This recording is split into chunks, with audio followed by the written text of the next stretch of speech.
Hi, welcome to this course on applying promotional techniques. This is done through our YouTube channel, the Money Making Crew. I shall be your crew boss for this particular class and your instructor. I am Dr. Stephen Harrison. PhD is there to show you I'm not claiming to be a medical doctor. So we'll give you some background first off on who I am and why I think I should be giving this course, and then we'll get straight into it. Okay, thank you.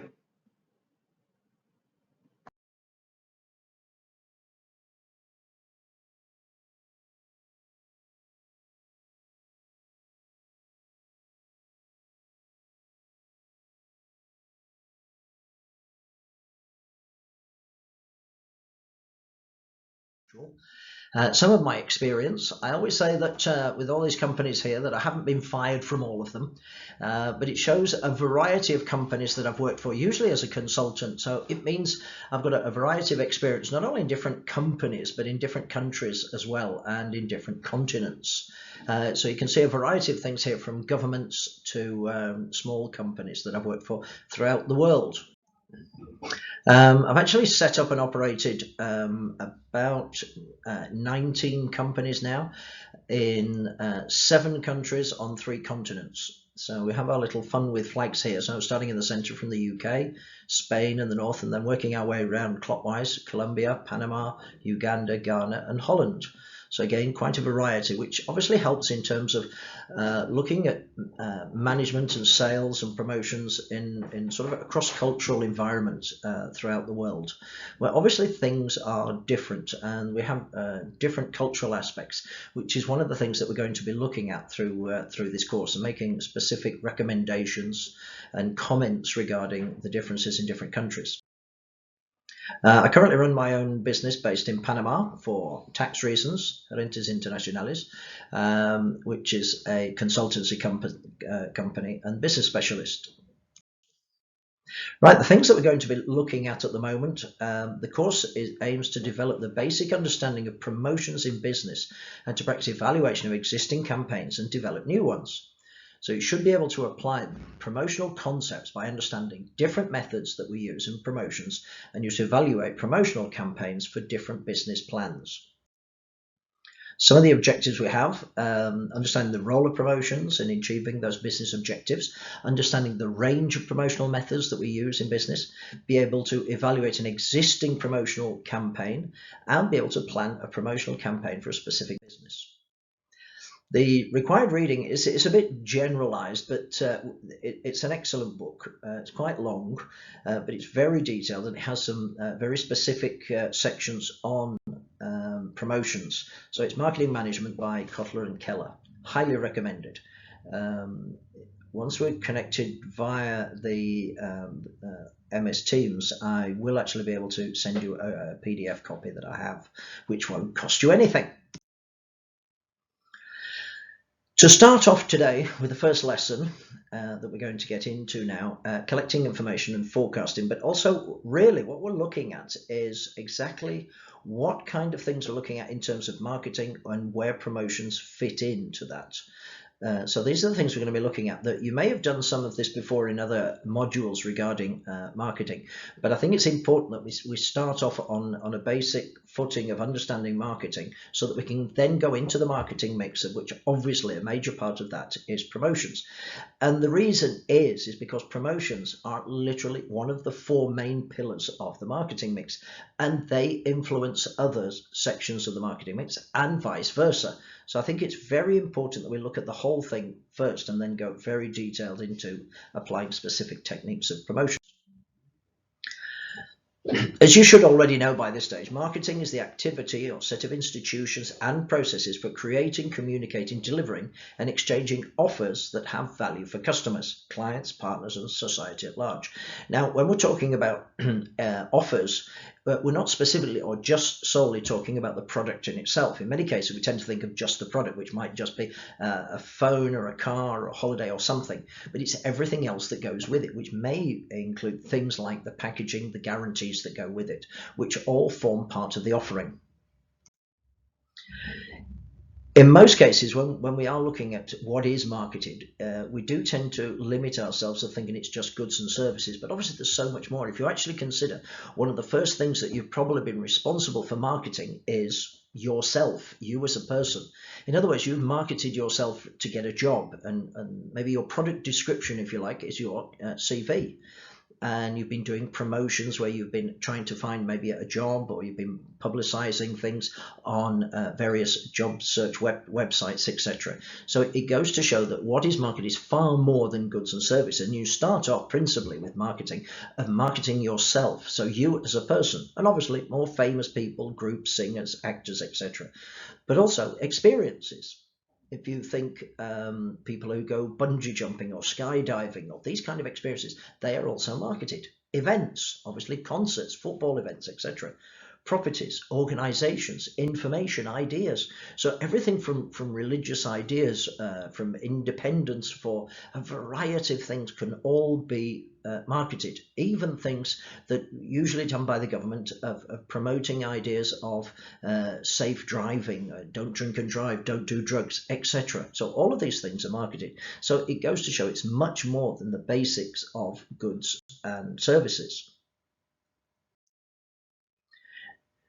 The main markets that exist out there, we have to touch on this, because when we're talking about promotion, it's not always necessarily direct to consumer markets. So we have to make the understanding that there are different types of markets that we're going to be involved in. So just as to look at how basically the infrastructure, if you like, of the marketing system works in a free open market government is something like this, where we start out with the resource markets, where the actual raw materials are produced and then sent to manufacturers. There they turn those into actual goods or services. And obviously for those resources, money passes the other way. They then pass those manufactured goods and services onto intermediate markets, maybe into warehouses, wholesalers, etc. And then they get in turn passed on to the consumer. And obviously money flows the other way. And in each of those cases, the taxes go back to the government. And in certain cases, certain governments, they provide certain services and money and grants, etc., in the form of grants to various companies. If we're considering now, obviously we're now in the 21st century, 2018, there are certain realities of how things have changed over the years. And obviously we've got to be aware of where we are in the current situation. So there's certain societal forces that have been changing, and the new realities. Globalization is much more than it was previously. And obviously so is the level of information technology. And conversely, the amount of information that the consumers have, not just necessarily about a company, but the specific products or services that they're offering. They can now get so much information of particular products that are being offered, and no longer just take the word of the promoter, i.e. the company offering the product or the service, that they can check with other consumers as to what they have actually realized and how they perceived and received the product. And obviously, because of this new globalization and the IT, increased technology now with increased competition. In other words, no longer are we just looking at comparing that we can have the option of going between one store and another that happens to just be quite local. Now, of course, we can buy things as far away as China. In other words, there's far more competition now than there ever was before. We have to be aware of this, and especially if we're going to be doing promotional techniques, because we have to be able to understand how our promotions are going to be affecting the market at large, and how consumers are going to react to these from wherever they may be. Previously, most new businesses focused on a local market. That isn't the case anymore. Mostly through the internet, they're focusing maybe on a worldwide reach from the get-go. So obviously things are much different. And even from the companies, obviously they're able to collect more information and the way that they communicate with the customer. Previously, certainly as regarding marketing, more traditional marketing, it was very one way. In other words, the company would just communicate with the consumer, but now the consumer, through the technologies that we have and the internet, they're able to not only to communicate back with the company, but also communicate directly with other consumers, which obviously wasn't the case a few years ago. So this is going to affect us very greatly in everything we do. One of the things that we've obviously got to look at in any terms of any kind of marketing efforts is doing a SWOT analysis. Now, you've probably heard of this, the strengths and weaknesses, which are the internal to the company. In other words, our strengths and weaknesses that we have. In other words, things that we can control. The external ones, those that are outside, the opportunities and threats, usually are either opportunities of going into new markets, the situation of the market in general, and threats may be caused by higher taxes or competition or whatever. But these are things that we may not be able to have very much control over. They are done outside. So the reason for doing this in any marketing efforts is to find out, before we actually start trying to promote ourselves, is find out what our strengths and weaknesses are first. Look to the opportunities and try and reduce those threats. So it's very important we do this effort of working out a SWOT analysis first. This can save us so much time and effort in the future.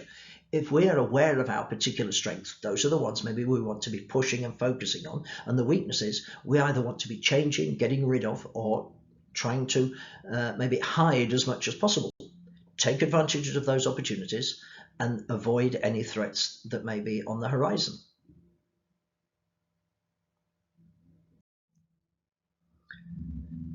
So the marketing strategy. So you'll answer the question of how. How do we achieve what it is that we want to do?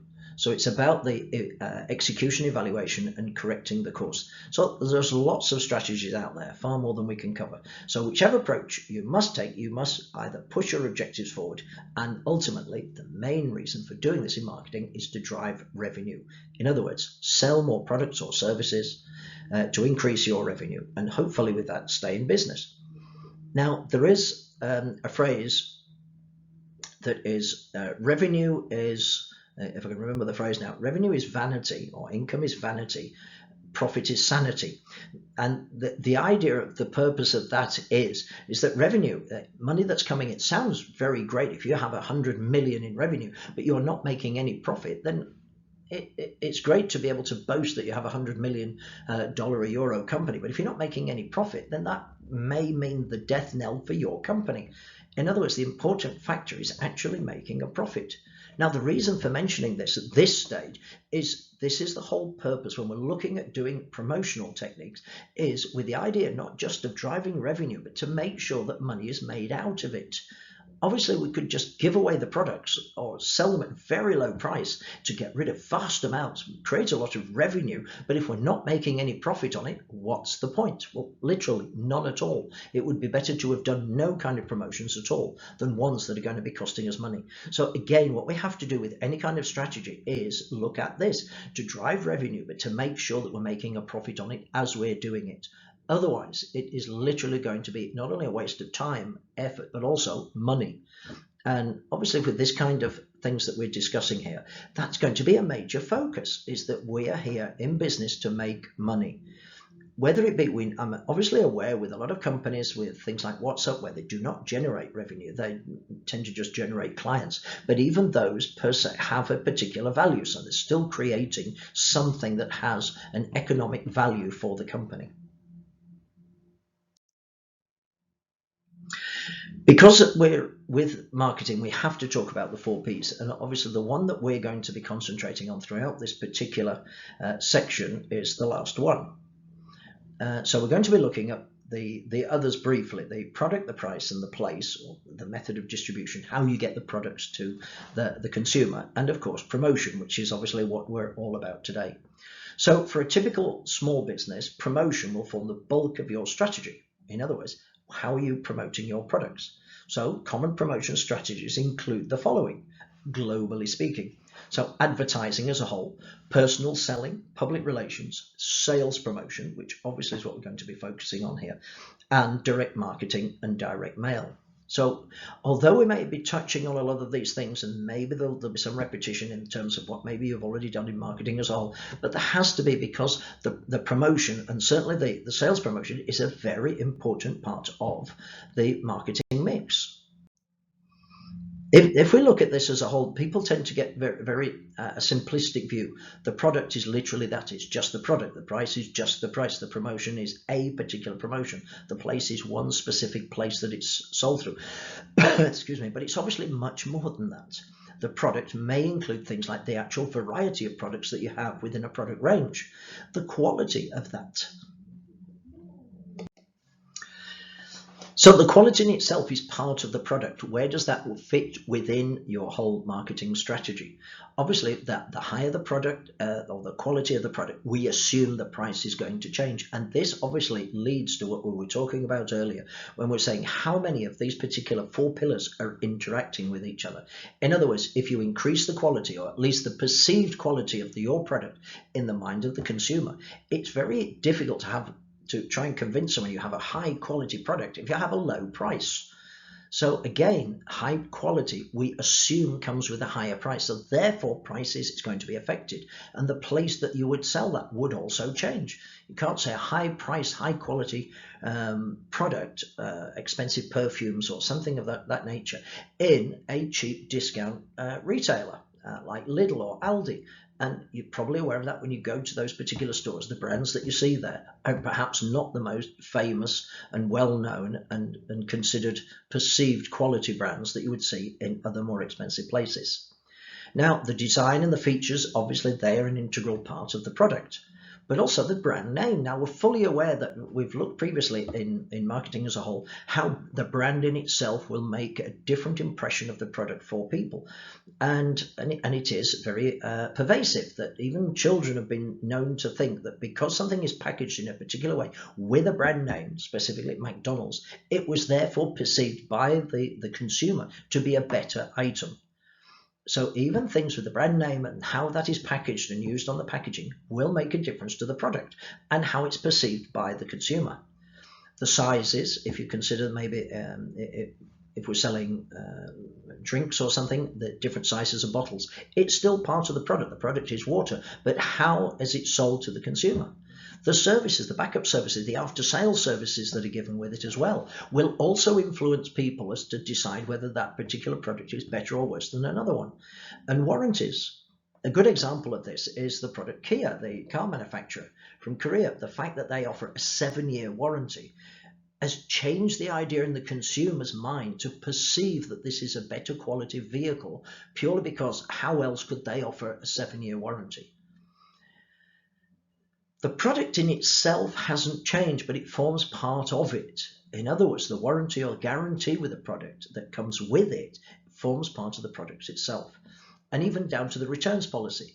But all of those things just make up what we generally and globally consider the product. And even if we go into the price, if we've looked at even the conventional price, which we would say the list price, obviously here when we're talking about promotions, we might be talking about particular discounts. Maybe there's discounts for buying in bulk or a certain amount. Maybe there's certain allowances that are allowed against something. Maybe the payment periods that is paid over 12 monthly installments, where you're giving a particular credit terms, maybe with interest or without, with the deposit without, etc. So the price in itself is not just fixed. And if we're looking specifically with internet marketing, where something is done online, where we have the facility of not particularly posting exactly one price as such, that depending on the route that somebody comes to us, to a particular landing page where we have offers that are there, it may be dozens of different prices for the same product. A good example of that is airline flight tickets. If you consider the 300 people on a plane, you'd probably be hard pressed to find 4 or 5 that have paid the same price for the ticket. In other words, it's a varying, dynamic, movable price. So the price in itself is not necessarily just one fixed item. Now, the place, even when we're talking about the place, well, yes, the different channels that we have to get it to the people, whether we're using stores, whether we're using retail, whether we're doing door-to-door, how we actually get the product into the hands of the person, by what channel. The coverage that we have, where is it available? The problem is when I'm working with a lot of companies and I say, who are the target customers? Oh, everybody on the planet. Well, clearly that's not the case. Even with a population of 7.5 billion, some people are literally in places that are rather inaccessible, or it's just not worth sending something there. The amount it would cost us to get that product to them would prohibit, perhaps even be more expensive than the product itself. The variety of those that we have, the different locations, the amount of inventory. how is it actually done? And I always have a good example of this from a particular case where just that has made a difference in terms of purchase or not. When I actually went to buy a sofa in a store here, all they had in the store, it was a showroom, so they were showing the particular items. I picked a particular one that was in the store that I needed for the next week or so to move into a new apartment. But when I asked to get it, how long would it take to deliver, I was told 4 months, because that was merely a showpiece. They would have to actually order it from the company that was manufacturing it. In other words, they didn't have inventory. They had no stock there at all. And this made the difference of me not buying the product. If they'd had it there, I would have bought it. So I finished up going somewhere else. And then obviously that's linked with transportation, of actually getting the product physically from where it's manufactured to the consumer. And as we know, if it's specifically, definitely on internet, when we're talking about that, many cases, one of the biggest reasons why we get as far as the checkout and don't continue on is usually the delivery costs. The cost of actually transporting the product from where it's made to your house is maybe too expensive. And that is the biggest single reason why people leave the checkout with not purchasing the item. So looking at specific definitions of sales promotion, we've got a few different versions here. Obviously, the first one here from the Institute of Sales Promotion in the United Kingdom, a planned and implemented marketing activity that both enhances product or service appeal and changes consumer behavior positively in return for an additional benefit or purchase or participation. And obviously, the idea there is it's changing consumer behavior. In other words, previous or prior to the sales promotion, they would not have bought the item, but because of the sales promotion being done, they have decided they would purchase it for whatever particular reason. In other words, of some benefit. Another one, sales promotions are marketing communication activities that change the price, value, or relationship of a product or service perceived by the target, i.e. the people buying it, thereby generating immediate sales and altering the long-term brand value. So there's a few options. And the last one, it's an action-focused marketing event whose purpose is to have impact on the behavior of the firm's customers. But obviously in each of those, the important thing that we can see in the first one, the consumer. The second one, the target. The last one, customer. It's still the same people. It's the people that we want to buy our product. That's what we have to do. And the other interesting word on that is perceived. In other words, perception, how it's perceived by the consumer. In other words, not necessarily everything is black and white. If we reduce the price by a certain thing, people will think this or it will do this. It's how it's perceived by the consumer, and different consumers have different perceptions. Sometimes something can be perceived as being too cheap or can be perceived as being too expensive. It's not a definitive answer in the sense of this price is too expensive, this is too cheap. It depends on the perception of people. And of course, with so many people with their own perceptions, all of those are different. So although we're mentioning here the consumer, the target, the customer, these are different people. And one of our main jobs when we're discussing sales promotions is actually not only understanding that people are different and have different perceptions, but how we can appeal to the majority of those with what we are trying to get them to perceive. In other words, we are trying to change their perceptions. How are we going to do that? So it can sound quite scientific and very psychological, and indeed it is. So this is why we have a dedicated course just on sales promotion. If we look at characteristics of sales promotion, well, obviously they're action focused. In other words, we focus on doing a particular action, something that wasn't there before. It's not normally our regular things that we're doing, whether we're doing regular advertising, regular things that we do all the time. So it's to focus on doing a specific action.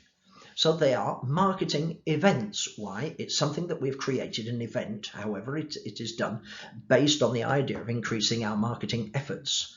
And obviously they're designed to have a direct impact on consumer behavior. In other words, to change what they're doing of maybe not buying our product to convince them to buy our product.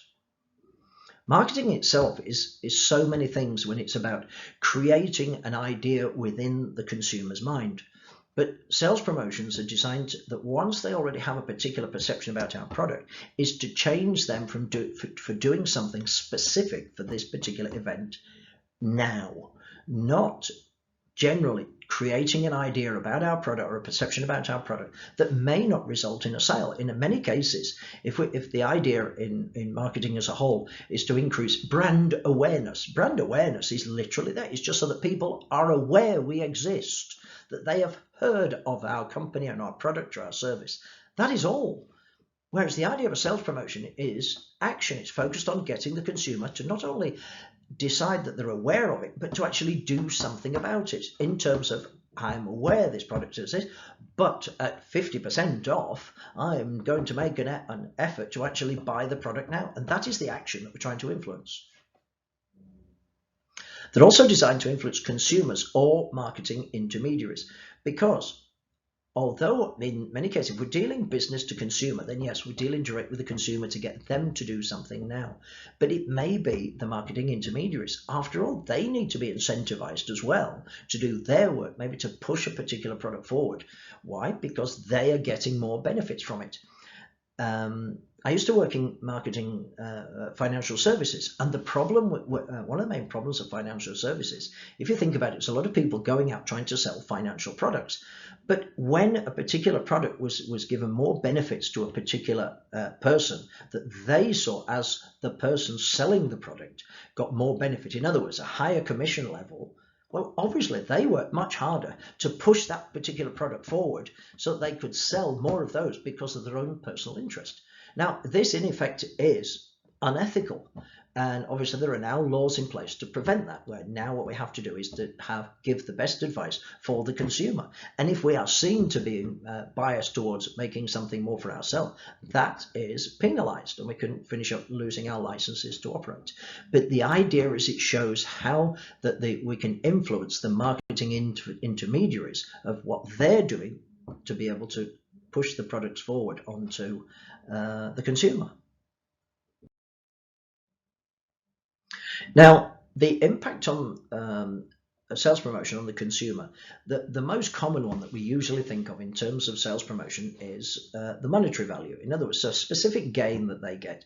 If someone is buying a 2-for-1 offer or 10% discount offer, well, obviously that has an economical impact, in the sense they're being able to get the same product for less money, or that for the same money they're getting more product. In other words, it's one or the other. They're getting something out of it. For the same money they get twice as much, or for less money they're getting more, or however it works. So obviously there's an economic one, but also an emotional one. In other words, how the consumer feels at being exposed to the promotional offer. And then, of course, the informational impact, the communications of information about a particular brand that maybe they hadn't thought about beforehand. So it's one thing of being aware of the product, but the differences of gaining more information, feeling more of an emotion, and obviously the economic impact once the consumer has decided to buy it. I'll have to admit, though, at this point, going back to the economical side, there is, I suppose it's kind of an oxymoron, really, if you think about it, or a contradiction in terms, is the fact that when they say they're promoting something, we say, and you can save 20% by buying this today. I mean, it's a true fact. You actually get the product 20% cheaper than if you'd have bought it another day. So yes, there is the economic idea, and you get the emotional feeling that I have saved money. But arguably, if you think about it, if you didn't buy the product at all, that would be a saving of what percentage? 100%.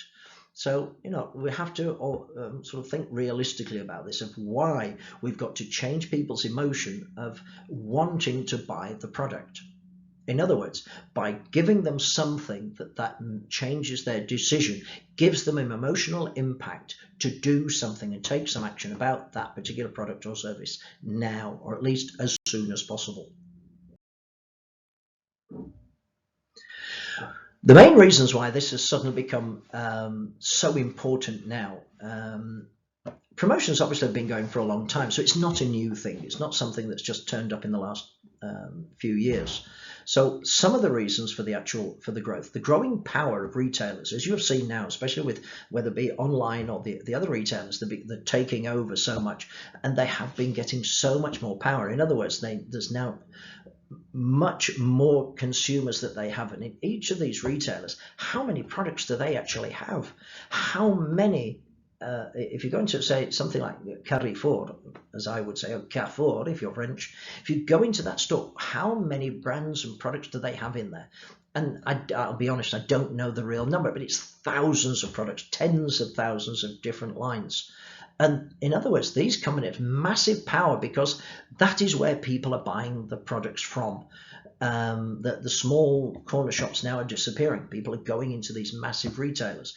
Therefore, they've got a vast amount of power. And generally speaking, most consumers now, the actual idea of being loyal to a particular brand, as I think maybe people of my generation or previous generation were, where we would always buy maybe Heinz or Procter and Gamble or Unilever or something, that tends to have gone. In other words, the brand in itself is not enough necessarily to get people to buy it. And because of that, new brands are coming up all the time. So this is meaning that where number 4 is, there's obviously much more proliferation of brands and products in general that are available. I can remember years ago when it was looking at in a major supermarket, the amount of cereals, breakfast cereals there were, maybe 30 or 40 different products. Going there now, there's 2 or 3 aisles. There may be 200-300 different kinds. It's that much more. And also, there's much more sort of promotional sensitivity because we don't have this brand loyalty anymore. Where there is something that comes up where, in other words, there is a 20% off or a 50% off, people are much more inclined to switch brands because of that. They see the sort of the power of the discount.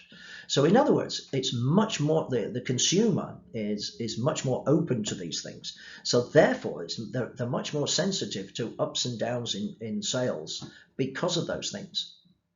Now we have the fragmentation of the consumer market. We have so many things that are either divided up into different kinds of stores. We have so many consumers that are available. We have more specific stores for a particular kind of thing, obviously with online as well. And most of these now, a lot of these where things are coming out, new products are coming out, or we're getting rid of, there's a much faster turnover of products. Therefore, the focus on these things is much more short term. Companies now no longer think of trying to get a product out there, take 4 or 5 years to get brand awareness, and then another 20 years to go on selling it. Now everything has to be done within 12 months. So it's getting the product out there, getting people aware of it and getting it sold.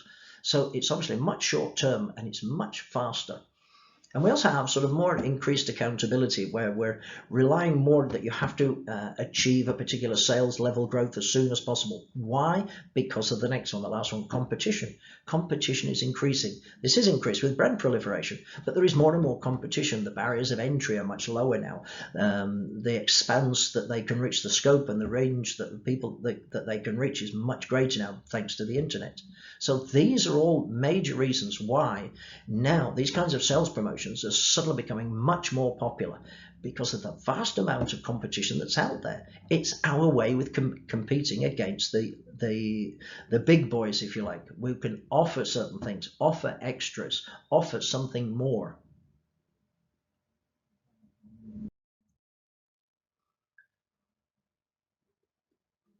The benefits for sales promotion, well, there's benefits obviously for the consumer and for the company.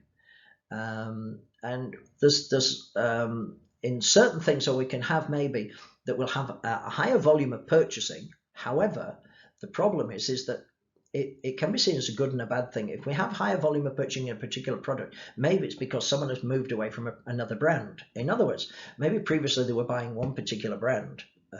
And then because of our offer that we were offering, they've switched from there to us. And because, as we've already mentioned, that there is less loyalty in brands now, people are much more open to switching brands. That now has not necessarily that they're sticking with brands because that's the one they already know.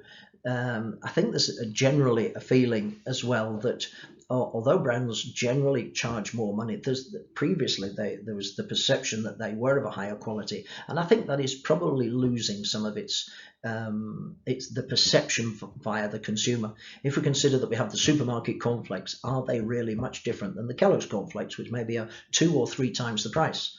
And I think generally speaking, we've decided that there's probably not much difference.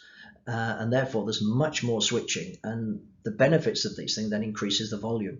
And then the different types of products that we can switch. In other words, if we don't have to use one, we can use something else in its stead. And obviously store substitutions. Well, no longer are we fixed to go into a particular store. Now we can go and purchase online. So we're no longer tied down to a particular store anymore. So all of these things work in favor of why we should be using sales promotions, especially if you consider that the business that you're in, if you are competing against a much larger company, maybe the sales promotion is the way to go and is going to be your differentiating factor in the market to take sales away from your major competitor. Unfortunately, as with everything, there are problems with sales promotions, as we can understand. It's generally considered that sales promotions are not very good as a brand building tool. Um, if you're coming up with a new brand, so that you're literally trying to start your brand where you're trying to place yourself within the market, either for a particular quality or a particular kind of differential product that you have, well, it's perhaps not a good idea to start going with the sales promotion. The problem is that for a new brand that's coming in, if it's seen as giving too much away, it cheapens, if you like, the value of the brand. In other words, it's not good for trying to convince people or potential customers that you have a quality product or a quality brand if you're doing sales promotion. So basically, many of these are not effective for brand building. So the overuse of sales promotions may have the potential resulting in less positive attitudes towards the brand. If it's always seen as being discounted, 2 for 1, anything, always making promotions all the time, it generally then may imply that the original price, in other words, it was overpriced in the first place, and the only way that they can actually get the product sold is through discounts or through particular promotions. Therefore, it's a negative attitude for the original brand in itself by doing too many. In other words, it then becomes that it's not necessarily that's the real price. If we're always offering 50% off, it becomes, well, 50% off is the real price. So you cannot, or you can overuse sales promotion. So you have to be careful. Now, the other one we've already mentioned, even though many sales promotions result in a larger volume of products sold, profitability increases may be low. Why? It stands to reason. If you're giving large discounts off to promote people to buy more, well, by its necessity of discounting the price, you're taking less money in and getting much less in the chunk of the money that you're giving away in terms of a promotion is coming out of your profit margin. So you have to be aware of that. Now, also, sales promotion programs may require large implementation costs. These things aren't free. Actually setting up, making the certificates, making the ticketing or whatever can result in a large expense. And sales promotions tend to orient marketing managers over the short term. In other words, they start pushing those things when they have a particular product, when there is a sales promotion on, for that particular month. Yes, they push the marketing for that particular month, but that's only 1 month out of 12. After that month has gone, everything dies down, goes back to normal, and maybe not very much marketing going on. In other words, it focuses a lot on the short term, but it doesn't necessarily get pushed the product of the marketing programs over a longer period. So there are some particular problems associated with it as well.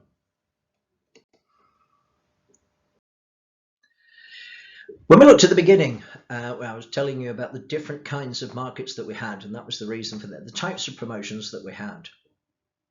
The normal ones that we tend to think of are the consumer promotions. They're the ones that you and I see on the supermarket shelves. They're from the manufacturer straight to the customer. So they are the 20% discount or something maybe, that, or buy a shampoo and you get a free hair conditioner.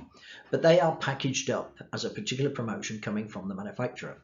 but that's not always necessarily how it's done. There are trade promotions. In other words, various promotions done to get the retailer to take on more stock.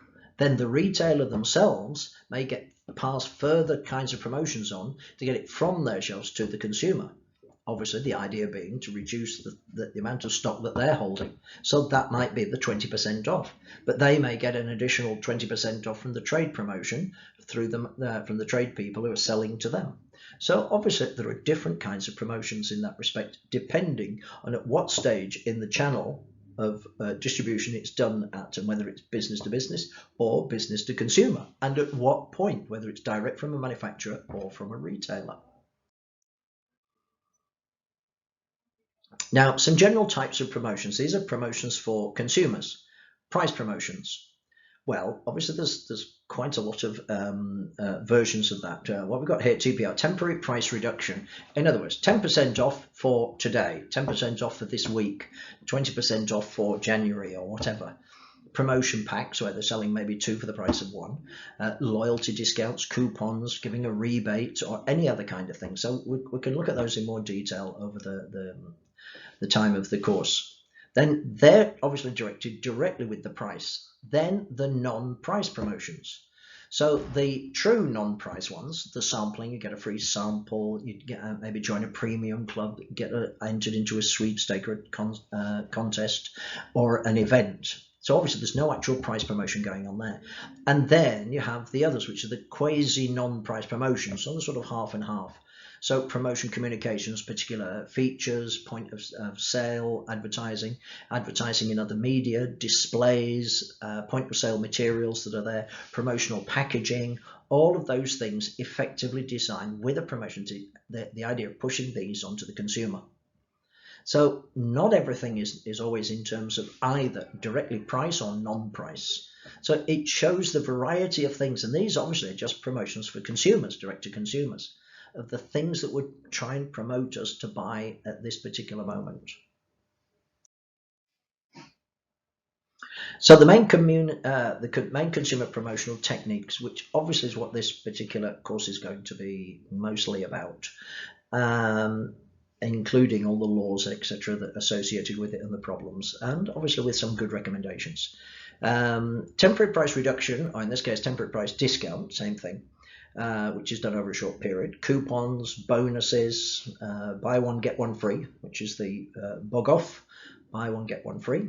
Sampling programs, premium, sweepstake and contest, continuity programs, cause-related promotions, and joint promotions. So we'll just have a scan through some examples of those.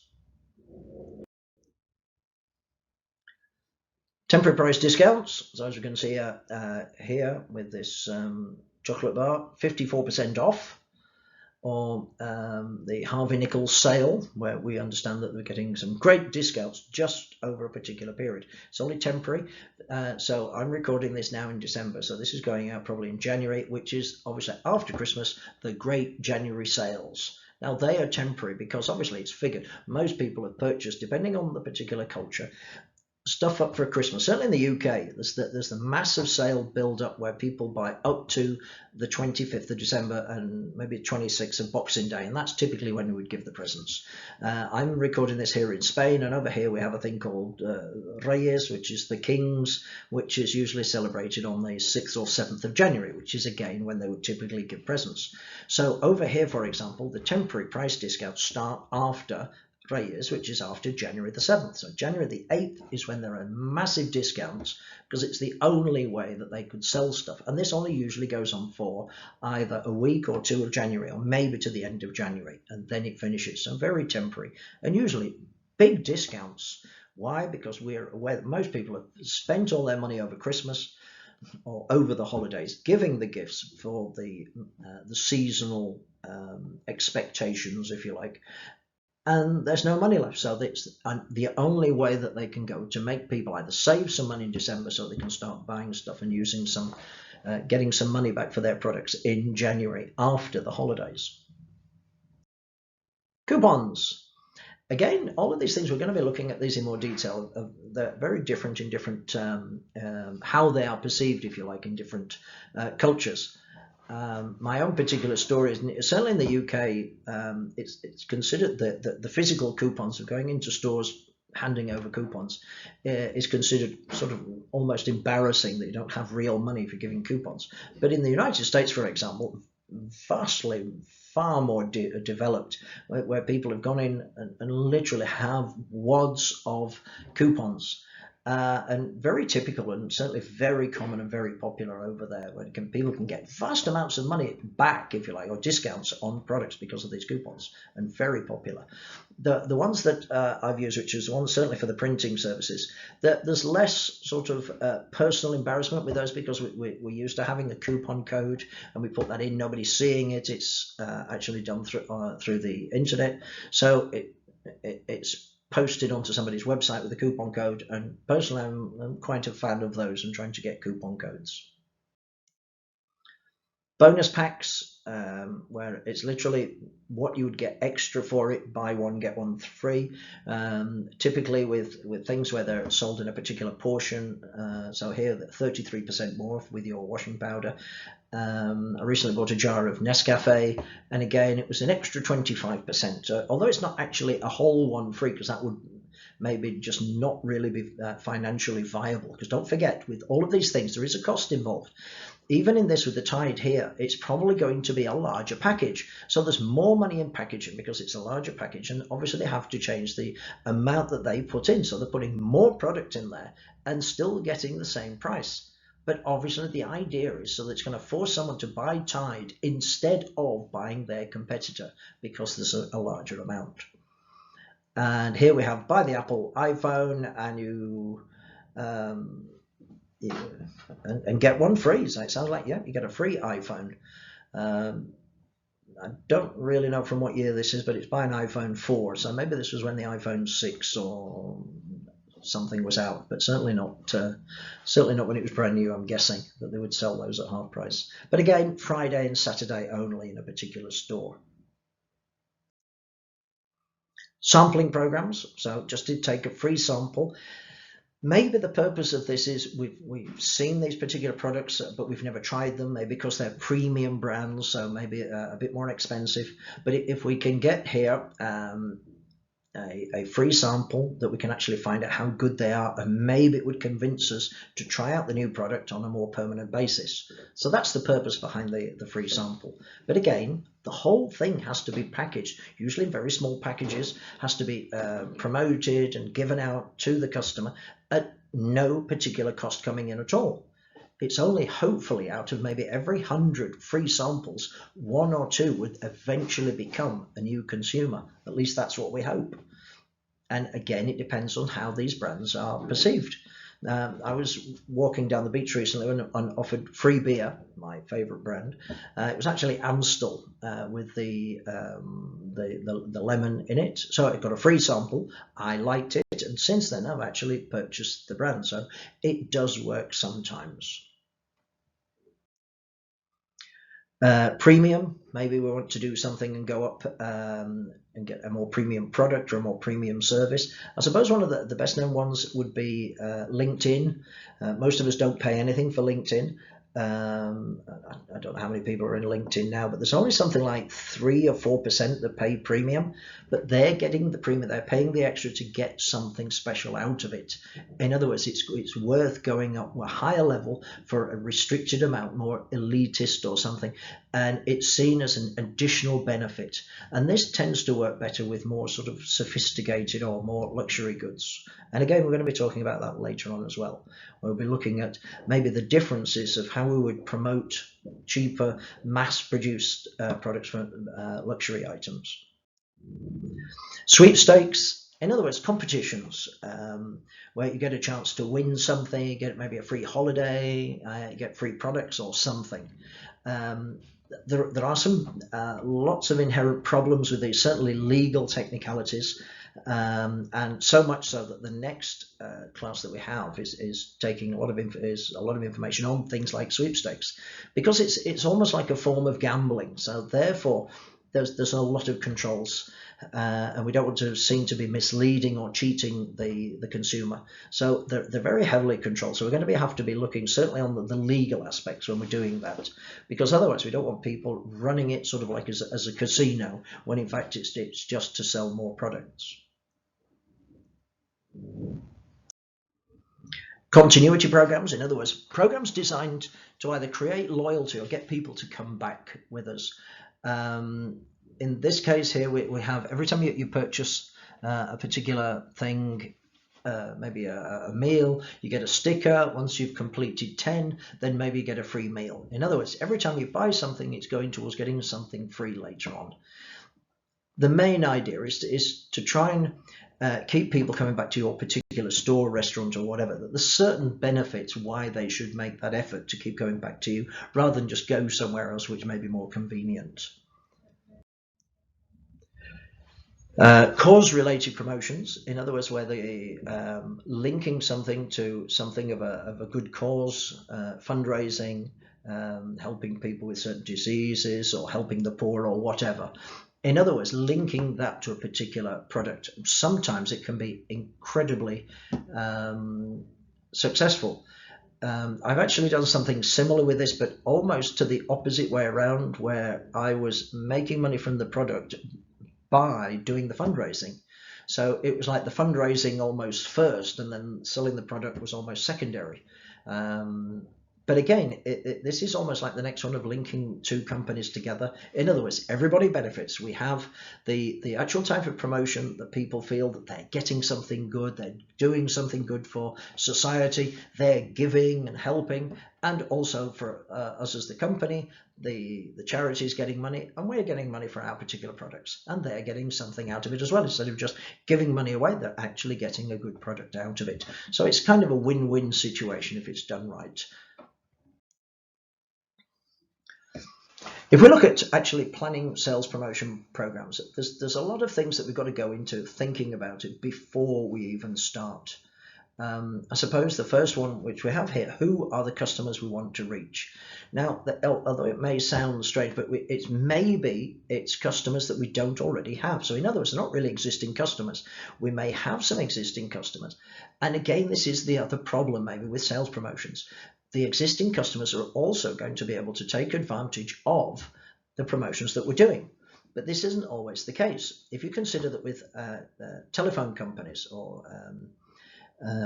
call and internet providers being a good example, they're constantly calling, certainly me up and most people, they're calling them up with new promotions for new customers.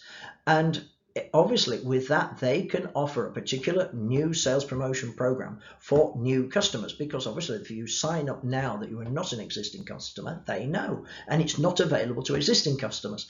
The problem is though, if the existing customers are aware of this great promotion by signing up now, it may alienate, in fact seriously annoy the existing customers, because the new customers joining now are paying less than I am, and I've been a valued loyal customer for the past 5 years. So maybe we'll feel betrayed by new customers getting an advantage of a new sales promotion program that we are not offered.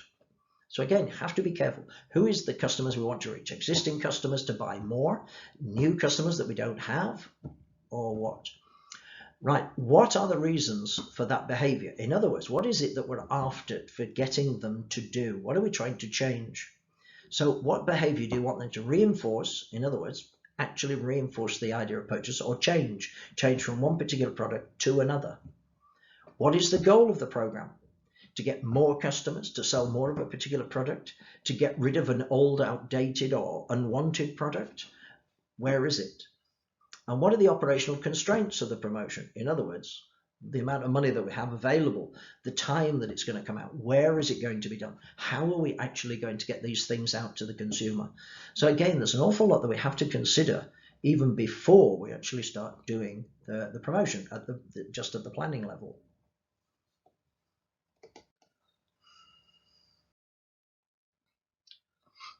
The next level, once we've decided that, an environmental analysis. Obviously, a lot of these things are going to be more general, the kind of things that you've probably already done with a marketing program anyway. So analysis of the environment. In other words, maybe a pestle. So you're looking at generally what's going on out there, how the market is, what people are thinking about particular products, are we in a financial crisis or not, etc. So understanding the kind of environment that you're working within. In the case of if we are in something of a financial crisis, then maybe you have to do a particular promotion to make some discount, as maybe being the only way you can get some continuing sales. Also, internal analysis. What is it that we're able to offer? This is one of the reasons why we did the SWOT analysis. It's so very important, certainly for the first two.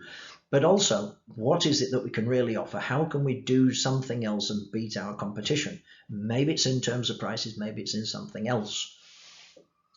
Consideration of the marketing strategy. Where does it fit into the overall marketing strategy? If we're trying to convince our consumer that we're a very high quality luxurious product, it's not exactly good for us to start saying 20 or 30% off and buy one get one free. It's going to devalue in the minds of the consumer the value of our particular product. So we have to consider the overall strategy as well. Identify the target audience. Who is it designed for? How are we going to get it to them? The promotional objectives, again, to get more customers, to get new customers, to sell more to existing customers. Maybe it's just to get rid of old stock that once it's gone, it's gone. Determination of the budget, how much is available. Then develop the program. So the design of the elements of the campaign, maybe designs of packaging, designs of labeling, advertising elements, etc. Maybe do the research. We have to do some actual pre-testing on certain consumers to see how it's received. Then we actually have to implement the promotional program, actually get it out, maybe do promotion for the promotion program. In other words, advertising it, getting it out onto the shelves, getting it in front of the customer, and then evaluate it and find out how we did. Did it achieve what we were hoping it would do? Did we achieve what we were trying to do in the first place? Did we actually make any money out of it? Did we get all these new customers that we were expecting?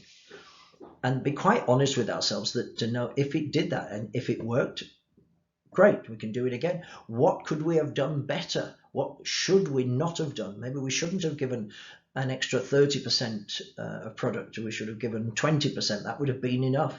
Maybe we shouldn't have given a 20% discount. We should have given a 15% discount. Maybe we could have offered a 25% discount or more. Just as an example of that, I once recommended to a company on their website that they gave 25%. In other words, when there were people coming to their through Google and they were seeing their AdWord campaign, I said, put 25%. He said, I can't afford 25%. I said, don't worry, put a complicated discount code and not everyone will use it. And sure enough, only about, I think it was 20% of people actually used the discount code. In other words, you got far more sales because of that by promoting a discount that people were not actually taking advantage of. So it worked out quite well. It meant at the end of it, he did not actually have to give across the board 25%. He actually only gave something in the region of 9 or 10%, which was within his budget restraints. In other words, it worked by doing that particular thing, offering more, but actually at the end giving less because not everybody gave over the voucher. Right, the targets. Is it the factory, the depot, the wholesalers, the retail showrooms, the end user, the buyer, the shop counter, the retail showroom? Who are the targets that we're going for? At what process? In other words, at what point of the process of when the product is going from the factory to the end user, where are we giving our particular promotions to? So who holds the key to the business problem? If the problem is that we don't have enough showrooms showing the product, then we have to make sure they're the ones getting the promotion. If the shops are full of our products and we have lots of them, what's the problem there? Well, maybe they're stuck in a corner somewhere, they're badly displayed. Maybe it's not the actual buyer that's being able to see them. In other words, we have to be able to see where the problem is in the first place. What are these customers like? What is it that they're looking for? Do they expect either a better service or something, or do they expect something cheaper? And what do we want them to do? Do we want them to buy more? Do we want them to change brands? Do we want them to switch from another brand? Do we want them to buy more of an existing one? In other words, what is it that we actually want them to do? Now, the targets can be loyal users. I mentioned this when we're talking about the telephone systems. So loyal users or competitive loyals, in other words, they are stay loyal while you are competitive within the market. And then we have the switchers. In other words, they will switch because somebody else will give them another offer and they will move again. This is very typical within telephone companies. People, one day they're with Yoigo, then Vodafone, and then Movistar, and then Orange, etc. So they're switchers. Every time a new promotion comes out, they're switchers. And the problem is your promotion will only be as good until the next promotion that somebody else does and will take your customers away from you. Maybe the price buyers, in other words, they buy purely on price. Nothing else matters. We only buy this particular product, the cheapest one that there is. And then, of course, the non-users, in other words, that aren't using your product at the moment. They may not even be aware that your brand exists. Are they your target? So what sales promotions can do? Well, they can increase volume, increase trial. In other words, people are actually trying the products, increase repeat purchase, increase loyalty of that, widen the usage. In other words, use the product for more things, create interest, create awareness. Maybe something is to deflect attention from the price. If you have a particular expensive item and you're offering something else, it may deflect because of your main problem being a high price.